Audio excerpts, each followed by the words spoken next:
Ang pamilya hindi lang bida tuwing Pasko, kundi maging sa negosyo. Mula sa mga anghel, Belen at iba pang Christmas decor, ang simpleng family business ay lumaki at nakilala. Matuto at ma-inspire sa kwento ng tagumpay ng pamilya ni Alessa de Rivera San Juan kasama si Dayan Medina Ilustre. Dito lang yan sa Negosyo Tayo.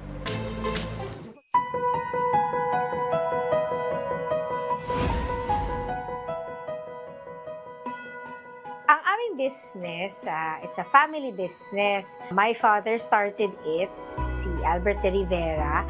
Ang business namin noon nagsimula sa mga baskets. Dahil marami ng competitors na gumagawa ng mga basket, naisip ng father ko na mag-isip ng bagong produkto at from basket naging mga anghel.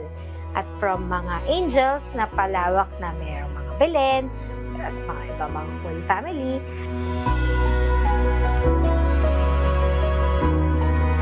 Nung nag-start ako, bagong graduate din ako, wala rin din akong alam.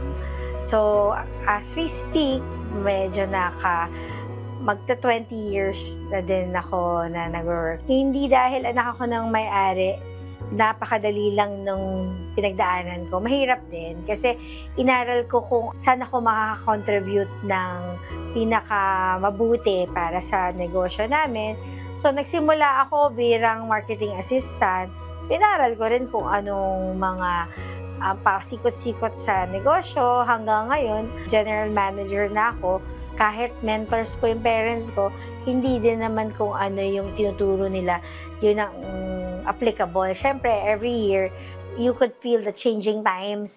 Iba-iba ang requirement ng mga empleyado, iba-iba ang requirement ng mga customers natin. So, kailangan talaga you adapt. I'm very lucky to be in this type of business na whole year gumagawa ng Pasko. Parang whole year kang gumagawa ng something na magpapasaya ng mga tao. Not just here locally, but also abroad. Kaya kahit lagi kaming nag-innovate, lagi din kaming naghahanap ng mga taong matitrain dahil nga itong gantong craft ay very, very detailed, very tedious. So, yun ang pinagpipray natin na we find more people na gugustuhin matuto ng gantong klaseng skill, ang paggawa ng Belen, paggawa ng mga anghel. Pag pumupunta kasi kami abroad, talagang nakikita mo yung spark ng mga mata ng mga foreigners. Kasi parang wow, ang ganda talaga ng gawang Pinoy. Nakaka-proud yun if you showcase abroad. Tapos yun ang appreciation sa'yo ng iba't ibang mga lahi. Locally, iba talaga din yung joy ng Pilipino eh. Parang talagang grabe yung love nila sa pag-celebrate ng Christmas. Very blessed kami ni Lord kasi at least, di ba, every year, hindi namin nararamdaman na yung takot na baka mawala ng trabaho or wala ng negosyo.